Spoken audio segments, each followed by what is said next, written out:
ছাত্রলীগের নেতারা এখন বলছে আমি বৈষম্য বিরোধী ছাত্র আন্দোলনে ছিলাম, আমি ভূমিকা রেখেছি, আমি সাধারণ শিক্ষার্থীদের প্রতিনিধি। দিল্লি না ঢাকা, দিল্লি না ঢাকা এই স্লোগান কিন্তু আমরাই ধরেছি। এরা আমাদেরকে বাঁচাতে এগিয়ে আসেনি, বরং প্রশ্ন করেছে যে আমরা কেন বন্ধ ক্যাম্পাসে আসলাম। দেখেন, আমি ডাকসুতে জিএস নির্বাচিত হয়েছিলাম। আমার সব থেকে দুর্ভাগ্য যে ওই সময় আমরা ভিপি জিএস সহ আমরা 11টি পদে আমরা নির্বাচিত হয়েছিলাম। কিন্তু হাসিনা তার ভিসি, কোলাঙ্গার ভিসি উপাচার্য আখতারুজ্জামানের মাধ্যমে মাত্র 2টি পদে আমাদেরকে নির্বাচিত ঘোষণা করেছিলেন। আমি এদেরকে কুলাঙ্গার কেন বলছি? এরা মানুষ না, এরা অমানুষ। এরা ডাকসুতে যেভাবে আমাদের উপর নারকীয় হামলার নেতৃত্ব দিয়েছে, নির্দেশনা দিয়েছে, এদেরকে ফোন দিয়ে বাঁচাও বাঁচাও বলে চিৎকার করেছি। এরা যদি শিক্ষক হতো আমাকে বাঁচাতে, আমাদেরকে বাঁচাতে এগিয়ে আসতো।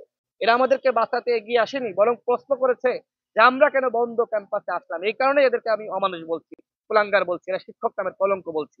এই কারণে তো আপনি যে প্রশ্ন করছিলেন যে আমরা ডাকসুতে ভিপি জিএস সহ 11টি পদে আমরা নির্বাচিত হলাম, আমাদেরকে মাত্র 2টি পদ ঘোষণা করা হলো। তারপরেও কিন্তু আমরা থেমে যাইনি। আমরা কোটা সংস্কার আন্দোলন সফল করার পরে ডাকসু নির্বাচন, এরপরে আমরা রাষ্ট্র সংস্কারের দাবিতে আমরা আন্দোলন করেছি, সংগ্রাম করেছি। এই যে দেখেন, বাংলাদেশে মোদির আগমন বিরোধী আন্দোলন কিন্তু আমরাই করেছি। আমাদের আগে কিন্তু কেউ ভারতের আগ্রাসনের বিরুদ্ধে এই ঢাকা বিশ্ববিদ্যালয়ে আমি চ্যালেঞ্জ করে বলতে পারি, ভারতের আগ্রাসনের বিরুদ্ধে আনুষ্ঠানিকভাবে কোন ছাত্র সংগঠন এই ঢাকা বিশ্ববিদ্যালয়ে প্রতিবাদ করে নাই। আমরাই একমাত্র সংগঠন হিসেবে এই ঢাকা বিশ্ববিদ্যালয়ে আমরা ভারতের আগ্রাসনের বিরুদ্ধে আমরা প্রতিবাদ করেছি। আমরা এই ঢাকা বিশ্ববিদ্যালয়ে বলেছি, স্লোগান ধরেছি, দিল্লি না ঢাকা, দিল্লি না ঢাকা এই স্লোগান কিন্তু আমরাই ধরেছি। আমরা বলেছি যে ভারতীয় আগ্রাসন রুখে দাও জনগণ। আজকে দেখেন যে সারা বাংলাদেশে ভারতের আগ্রাসনের যে বিরোধিতা, তার বীজ বপন কিন্তু আমরা এই ঢাকা বিশ্ববিদ্যালয়ে করেছিলাম, এবং সেটি ছাত্র অধিকার পরিষদের নেতৃত্বে।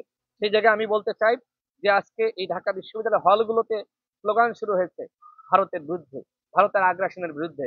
যে গণ অভ্যুত্থান আপনারা দেখেছেন, এটি কিন্তু ঢাকা বিশ্ববিদ্যালয়ের নেতৃত্বে ঢাকা বিশ্ববিদ্যালয় থেকে শুরু হয়েছিল। যে 18 সালে কোটা সংস্কার আন্দোলনের মাধ্যমে গণ অভ্যুত্থানের বীজ আমরা বপন করেছিলাম, সেই বীজ থেকে পরবর্তীতে কিন্তু গণ অভ্যুত্থান হয়েছে 2024 সালে। আমরা যারা একসাথে 18 সালে ছিলাম, আন্দোলন করেছি, নেতৃত্ব দিয়েছি, আমাদের অনুযায়ী পরবর্তীতে 24 সালে নেতৃত্ব দিয়েছে, এবং গণ অভ্যুত্থানের সম্মুখ যোদ্ধা হিসেবে আজকে হাসিনাকে বাংলাদেশ থেকে তাড়িয়ে লাথি মেরে আজকে তাকে ভারতে পাঠিয়ে দিয়েছে। এবং আওয়ামী লীগ নামক যে দল ছিল, সেই দলটির অস্তিত্ব আজকে মুছে ফেলা হয়েছে। আজকে আমরা যে দাবি করছি সেটি হলো যে আওয়ামী লীগকে অবশ্যই নিষিদ্ধ করতে হবে। ছাত্রলীগকে ইতিমধ্যে নিষিদ্ধ করা হয়েছে, কিন্তু ছাত্রলীগকে শুধুমাত্র সন্ত্রাসী সংগঠন হিসেবে নিষিদ্ধ করলে চলবে না। ছাত্রলীগ একটি আন্তর্জাতিকভাবে জঙ্গি সংগঠন হিসেবে নিজেদের সমস্ত যে চেহারা, সেটা কিন্তু তারা প্রকাশ করেছে। সুতরাং এই সংগঠনটিকে জঙ্গি হিসেবে অবশ্যই চিহ্নিত করতে হবে, এবং একইভাবে জঙ্গি হিসেবে নিষিদ্ধ করতে হবে, সেই দাবি রাখছি। আজকে হলগুলোতে দেখেন বৈষম্য বিরোধী ছাত্র আন্দোলনের নামে অনেকে নাকি ছাত্রলীগের বিভিন্ন নেতারা আজকে থাকার চেষ্টা করছে, অভিযোগ আছে, আমি শুনেছি সামাজিক যোগাযোগ মাধ্যমে বিভিন্ন জায়গায় নিউজ দেখেছি যে ছাত্রলীগের নেতারা এখন বলছে আমি বৈষম্য বিরোধী ছাত্র আন্দোলনে ছিলাম, আমি ভূমিকা রেখেছি, আমি সাধারণ শিক্ষার্থীদের প্রতিনিধি।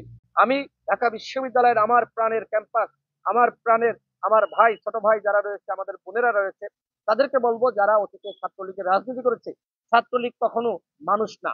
ছাত্রলীগ কোনোভাবে আপনারা দেখবেন যে ওয়ান্স এগেন ছাত্রলীগ, সে সবসময় আসলে ছাত্রলীগ একটি স্লোগান আছে যে একসময় যে ছাত্রলীগ করেছে সে আসলে সবসময় ওই ছাত্রলীগের রূপ থেকে নিজেদেরকে কোনোভাবেই আসলে দূরে রাখতে পারে না, সে ছাত্রলীগের আচরণ সবসময় করে।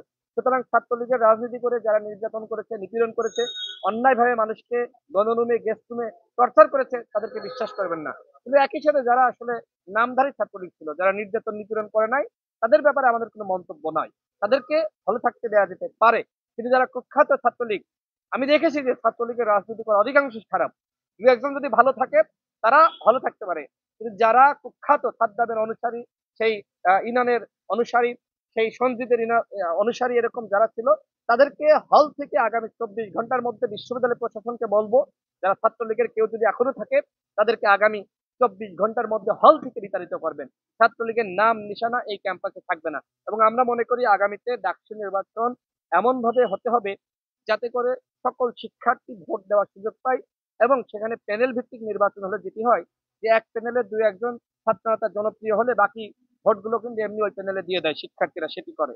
সেই জায়গা থেকে আমি মনে করি কোনো প্যানেল রাখা যাবে না, ইন্ডিভিজুয়ালি নির্বাচন হবে, সেখানে প্রত্যেক ব্যক্তি তার নামের পাশে ভোট দেবে, এখানে কোনো প্যানেল থাকবে না। এই প্যানেল সিস্টেমটা আগামী ডাকসু নির্বাচনে বন্ধ করতে হবে।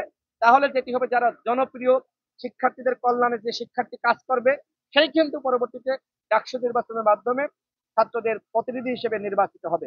অন্যথায় ওই প্যানেল করলে যেটি হবে, যে ওই প্যানেলের ভিপি জিএস যদি জনপ্রিয় হয়, বাকিরা ভালো কি মন্দ, তাদের জনপ্রিয়তা আছে কি নাই, যোগ্যতা আছে কি নাই, এটি দেখবে না।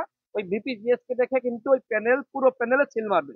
এর মাধ্যমে কিন্তু যোগ্য নেতৃত্ব বেরিয়ে আসার যে একটা প্রয়াস, সেটা কিন্তু বন্ধ হয়ে যাবে।